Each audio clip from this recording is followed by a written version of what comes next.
क्या आपको लगता है कि दुनिया के नक्शे से कुछ देश हमेशा के लिए मिटने वाले हैं?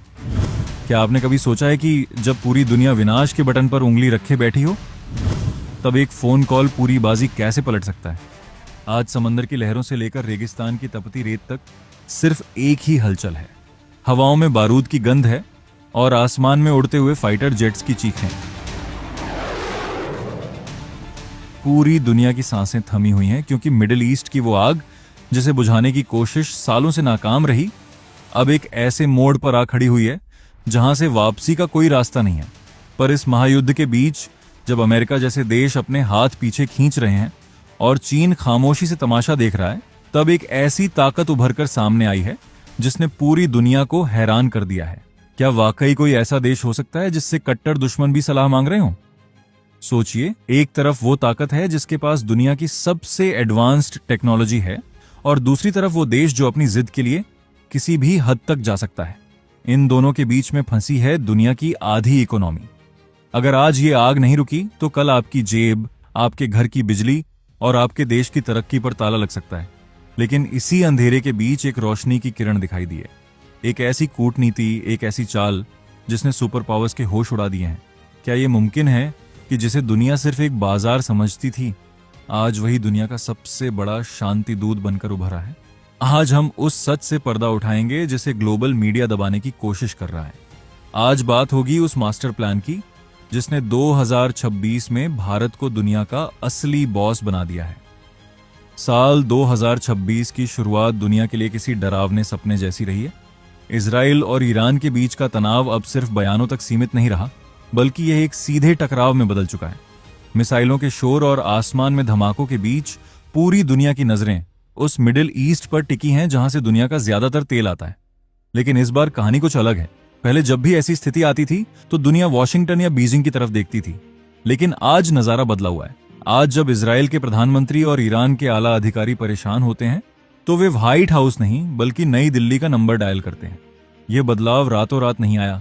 यह नतीजा है उस नई ताकत का जिसे आज हम भारत कहते हैं। भारत आज सिर्फ एक देश नहीं बल्कि ग्लोबल पावर बैलेंस का वो केंद्र बन चुका है जिसके बिना मिडिल ईस्ट का पत्ता भी नहीं हिल सकता। मिडिल ईस्ट में मची इस खलबली के पीछे की सबसे बड़ी वजह है ईरान के सुप्रीम लीडर अयातुल्ला खामेनेई की अचानक हुई मौत।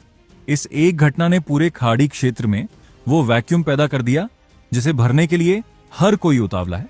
ईरान के अंदरूनी हालात और बाहरी दबाव ने उसे एक ऐसे कोने में धकेल दिया जहां उसके पास खोने के लिए कुछ नहीं बचा। दूसरी तरफ इजराइल है जो अपनी सुरक्षा के लिए किसी भी समझौते को तैयार नहीं है। जब खामेनेई की मौत की खबर आई तो पूरी दुनिया को लगा कि अब ईरान में गृहयुद्ध छिड़ेगा या फिर इजराइल इस मौके का फायदा उठाकर बड़ा हमला कर देगा। लेकिन इसी बीच एक ऐसी खबर आई जिसने सबको चौंका दिया। भारत ने बिना देरी किए सीधे तेहरान और यरूशलेम को फोन मिला दिया। यह कोई मामूली बातचीत नहीं थी। यह भारत का वो सख्त संदेश था जिसने दोनों देशों को अपनी रणनीति बदलने पर मजबूर कर दिया। भारत ने ईरान और इजराइल से साफ कह दिया कि यह जंग सिर्फ उनकी नहीं है बल्कि इससे करोड़ों लोगों की जिंदगी दांव पर लगी है। भारत के पास आज वो नैतिक और कूटनीतिक ताकत है कि वह दोनों पक्षों की आंखों में आंखें डालकर बात कर सकता है। भारत ने ईरान को समझाया कि अस्थिरता उसे बर्बाद कर देगी और इजराइल को चेताया कि एक बड़ी जंग का नतीजा कोई भी नहीं भुगत पाएगा। इसी बीच ईरान के विदेश मंत्री सैयद अब्बास अरगची का एक बयान पूरी दुनिया की सुर्खियों में छा गया। अरगची ने भरे बाजार में यह कबूल किया कि जंग के इस माहौल में अगर कोई देश ईमानदारी से बीच बचाव कर सकता है और जिसकी बात ईरान का नया नेतृत्व सुन सकता है तो वो सिर्फ भारत है। यह बयान कोई छोटी बात नहीं थी। यह भारत की उस साख पर मुहर थी जो उसने दशकों की मेहनत से कमाई है। ईरान के विदेश मंत्री का यह कहना कि भारत ही वो पुल है जो खाड़ी देशों को तबाही से बचा सकता है, पश्चिमी देशों के गाल पर एक तमाचा था। जो अमेरिका कल तक खुद को दुनिया का ठेकेदार समझता था, आज वो साइडलाइन हो चुका है। भारत की कूटनीति इतनी सटीक रही कि उसने ईरान को यह यकीन दिला दिया कि उसके आर्थिक हित भारत के साथ सुरक्षित हैं, न कि चीन के खोखले वादों के साथ। और इजराइल को यह पता है कि भारत उसका वो दोस्त है जो जरूरत पड़ने पर खरी खरी सुनाने की हिम्मत रखता है। भारत की इस बैलेंसिंग एक्ट ने यह साबित कर दिया कि 2026 का भारत दबाव में काम नहीं करता बल्कि दबाव बनाता है। लेकिन कहानी सिर्फ ईरान और इजराइल तक खत्म नहीं होती। भारत को पता था कि अगर आग लगी तो पूरा पड़ोस जलेगा। इसीलिए भारत ने अपनी कूटनीति का दूसरा फेज शुरू किया। अचानक एक के बाद एक phone call UAE, Qatar, Kuwait और बहरीन के सुल्तानों और शेखों को जाने लगे। भारत ने इन देशों को एक साथ आने के लिए कहा।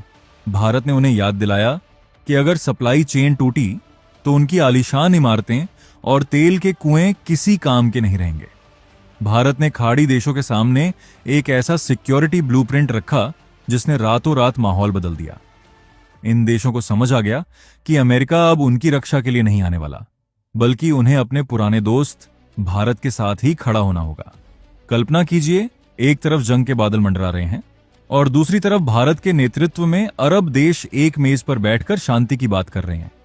यूएई और कतर जैसे देश जो अक्सर अलग अलग गुटों में होते थे, आज भारत की मध्यस्थता की वजह से एक सुर में बात कर रहे हैं।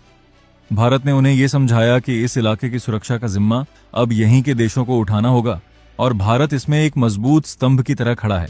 भारत ने खाड़ी देशों को यकीन दिलाया कि उनके यहाँ काम कर रहे लाखों भारतीय और भारत की बढ़ती अर्थव्यवस्था उनके लिए सबसे बड़ा सुरक्षा कवच है। इसी भरोसे का नतीजा था कि अचानक तनाव की खबरें कम होने लगीं और बातचीत के रास्ते खुलने लगे। अब सवाल यह उठता है कि भारत ने आखिर ऐसा क्या प्लान बनाया है कि पूरी दुनिया भारत के सामने नतमस्तक है। भारत का प्लान बहुत सिंपल पर बहुत पावरफुल है। भारत ने मैरीटाइम सिक्योरिटी और एनर्जी कॉरिडोर को अपनी ढाल बनाया है। भारत ने साफ कर दिया है कि अगर हॉर्मुज की खाड़ी या लाल सागर में कोई भी रुकावट आती है तो भारत अपनी नौसेना का इस्तेमाल करने से पीछे नहीं हटेगा। आईएनएस विक्रांत और आईएनएस डेक, आईएनएस विक्रमादित्य जैसी ताकतें आज समंदर में भारत के हितों की रक्षा कर रही हैं। भारत ने दुनिया को दिखा दिया है कि वह सिर्फ जमीन पर ही नहीं बल्कि समंदर का भी बेताज बादशाह है। भारत का विजन 2026 तक भारत को दुनिया की तीसरी सबसे बड़ी अर्थव्यवस्था बनाना ही नहीं था, बल्कि एक ऐसी शक्ति बनाना था जो दुनिया को राह दिखा सके। भारत ने मिडिल ईस्ट के देशों को India middle east Europe economic corridor IMIC का सपना नहीं बल्कि हकीकत दिखाई है। भारत ने उन्हें समझाया कि अगर वे जंग में उलझे रहे तो यह सुनहरा मौका उनके हाथ से निकल जाएगा। ये भारत की आर्थिक ताकत का ही असर है कि आज सऊदी अरब से लेकर ओमान तक हर कोई भारत के साथ अपने रिश्ते और मजबूत करना चाहता है। भारत ने जंग के बीच व्यापार का वो रास्ता दिखाया है जहां सिर्फ तरक्की है, विनाश नहीं। सोचिए, जब रूस और यूक्रेन की जंग ने दुनिया को 2 हिस्सों में बांट दिया था, तब भारत ने अपना रास्ता खुद चुना था। आज वही इतिहास मिडिल ईस्ट में दोहराया जा रहा है। भारत ने किसी का पक्ष नहीं लिया बल्कि इंसानियत और स्थिरता का पक्ष लिया। भारत की स्ट्रैटेजिक ऑटोनॉमी आज उसकी सबसे बड़ी ताकत बन गई है। भारत ने दुनिया को बता दिया है कि शांति का रास्ता हथियारों से नहीं बल्कि बातचीत और व्यापार से निकलता है। आज जब दुनिया के बड़े बड़े एक्सपर्ट्स टीवी पर बैठकर तीसरे विश्व युद्ध की भविष्यवाणी कर रहे हैं, तब भारत के डिप्लोमैट्स खामोशी से शांति की इबारत लिख रहे हैं। लेकिन क्या यह सब इतना आसान था? बिल्कुल नहीं। भारत के सामने कई चुनौतियां थीं। चीन अपनी चालें चल रहा था, पाकिस्तान अपनी साजिशें रच रहा था और कुछ कट्टरपंथी ताकतें भारत की छवि बिगाड़ने में लगी थीं। लेकिन भारत ने अपनी सॉफ्ट पावर और हार्ड पावर का ऐसा तालमेल बिठाया कि दुश्मन भी दोस्त बनने को मजबूर हो गए। भारत ने खाड़ी देशों में रहने वाले अपने 90 लाख से ज्यादा नागरिकों की सुरक्षा को प्राथमिकता दी, जिससे उन देशों की सरकारों को भी यह संदेश गया कि भारत अपने लोगों के लिए किसी भी हद तक जा सकता है। ये एक न्यू इंडिया का जज्बा है जो अपने हक के लिए लड़ना भी जानता है और दूसरों के जख्मों पर मरहम लगाना भी। भारत ने जिस तरह से कतर और बहरीन जैसे देशों को कॉन्फिडेंस में लिया, वो किसी थ्रिलर फिल्म की स्क्रिप्ट से कम नहीं है। कतर, जिसके साथ भारत के रिश्ते कई बार उतार चढ़ाव भरे रहे, आज भारत का सबसे बड़ा समर्थक बनकर उभरा है।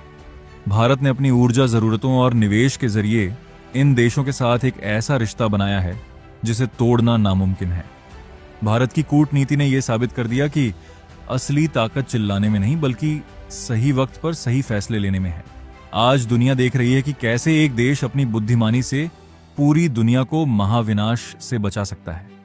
आज भारत की इस कामयाबी के पीछे हर हिंदुस्तानी का वो गर्व है जो उसे अपनी मिट्टी पर है।